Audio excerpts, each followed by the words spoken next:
नमस्कार, मैं अकरम हाशमी और आप देख रहे हैं हेडलाइन फोकस।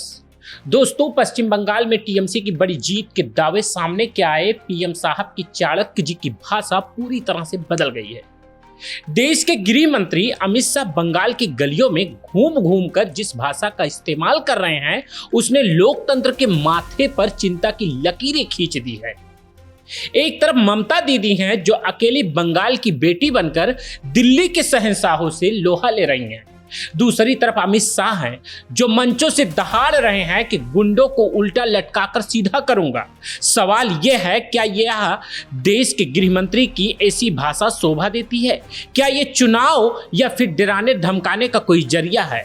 आज के विशेष रिपोर्ट में हम बेनकाब करेंगे बीजेपी के उस रौद्र रूप को जो बंगाल की संस्कृति पर हमला कर रहे हैं। हम बात करेंगे अभिषेक बनर्जी के 225 सीटों वाले दावे को जिसने बीजेपी की नींद उड़ा दी है, और कलकत्ता के हाई कोर्ट के उस फैसले की जिसने ममता को बड़ी राहत दी है। चलिए बंगाल की इस बिसात को समझते हैं। दोस्तों, अमित शाह जब बंगाल आते हैं तो वह एक गृह मंत्री की तरफ से नहीं बल्कि एक सियासी शिकारी तरह बर्ताव करते हैं। ममता बनर्जी ने जब बीजेपी के नेताओं ने भड़काऊ बयानों पर एफआईआर की बात कही तो शाह तिलमिला गए। उन्होंने मंच से मर्यादा की सारी हदें पार करते हुए कहा कि गुंडों को उल्टा लटका देंगे। ममता दीदी का साफ कहना है कि अमित शाह जी, आप बंगाल को डराने की कोशिश न करें। यहाँ जनता ने अंग्रेजों को झुकाया है, आप क्या चीज हैं। शाह का ये रौद्र रूप दरअसल उनकी हताशा है। वह जानते हैं कि बंगाल के लोगों के दिलों में ममता बनर्जी के लिए जो जगह है उसे धमकियों से नहीं भरा जा सकता। शाह का ये रौद्र रूप दरअसल उनकी हताशा है। वह जानते हैं कि बंगाल के लोगों के दिलों में ममता बनर्जी के लिए जो जगह है उसे धमकियों से नहीं भरा जा सकता। शाह की ये बयान उनकी चुनावी फ्रस्ट्रेशन को दर्शाता है, क्योंकि बंगाल की माटी आज भी ममता के साथ मजबूती से खड़ी है।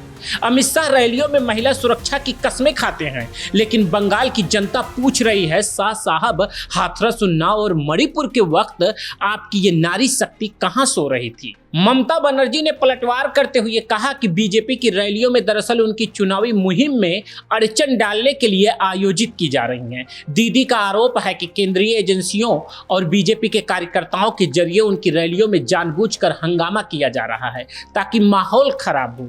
ममता बनर्जी ने साफ कर दिया कि बीजेपी वाले सिर्फ चुनाव के वक्त महिला सुरक्षा की राग अलापते हैं, जबकि दीदी ने लक्ष्मी भंडार जैसी योजनाओं से बंगाल की महिलाओं को आर्थिक रूप से आजाद किया है। ये सुरक्षा का दिखावा बंगाल की जागरूक महिलाएं अच्छी तरह से समझती हैं।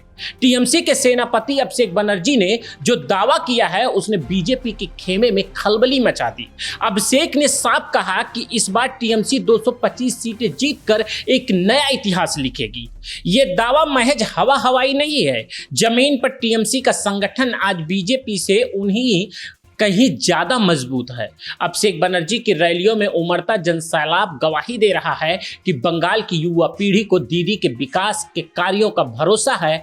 अभिषेक बनर्जी ने ललकारते हुए कहा कि बीजेपी वाले 70 पार का नारा देते हैं, हम 225 करके दिखाएंगे। जिस तरह से बीजेपी के बड़े बड़े दिग्गज बंगाल में डेरा डाले हुए हैं, अभिषेक के इस आंकड़े से बुरी तरह से डरे हुए हैं। ममता सरकार के खिलाफ साजिश रचने वालों को कलकत्ता हाई कोर्ट से बड़ा झटका लगा है। प्रशासन सुरक्षा के नाम पर 48 घंटे तक बाइक बैन लगाया था, जिसे हाई कोर्ट ने रद्द कर दिया है। अदालत का यह फैसला उन ताकतों के लिए तमाचा है जो चाहती हैं कि चुनाव के वक्त आम लोगों की आवाजाही को रोकथाम विपक्ष को फायदा पहुंचाया जाए।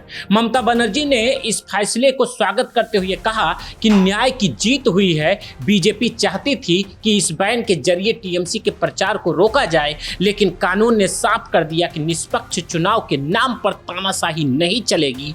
ये कोर्ट का फैसला दीदी की नैतिक जीत है। बंगाल चुनाव के इस आखिरी पड़ाव पर एक और बड़ी खबर आई है। इंडिया गठबंधन के बड़े बड़े नेता, चाहे वो अखिलेश यादव हो या राहुल गांधी, सबने ममता बनर्जी के पक्ष में मोर्चा खोल दिया है।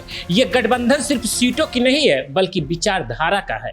अमित शाह जिस गठबंधन को ठगबंधन कहते हैं, आज वही गठबंधन ममता दीदी के पीछे चट्टान की तरह खड़ा है। बड़े नेताओं कि बंगाल में एंट्री ने यह साफ कर दिया कि दिल्ली का सिंहासन अब डोल रहा है। ये एकता बताती है कि बंगाल की लड़ाई अब सिर्फ बंगाल की नहीं है, बल्कि पूरे देश के लोकतंत्र को बचाने की लड़ाई है। दोस्तों, अमित शाह की धमकियां और बीजेपी की साजिशें एक तरफ और ममता दीदी का संघर्ष एक तरफ। 2 मई को जब नतीजे आएंगे तो ये साफ हो जाएगा कि बंगाल को धमकियां पसंद नहीं, बल्कि सादगी के साथ वोट मांगना पसंद है। पूरे मामले में आपकी क्या राय है? क्या अमित शाह की भाषा एक गृह मंत्री को शोभा देती है? क्या अभिषेक बनर्जी का 225 सीटों वाला सपना सच होगा? कमेंट बॉक्स में आप अपनी राय जरूर दें। वीडियो को लाइक करें, शेयर करें और देखते रहिए चैनल हमारा। तब तक के लिए नमस्कार।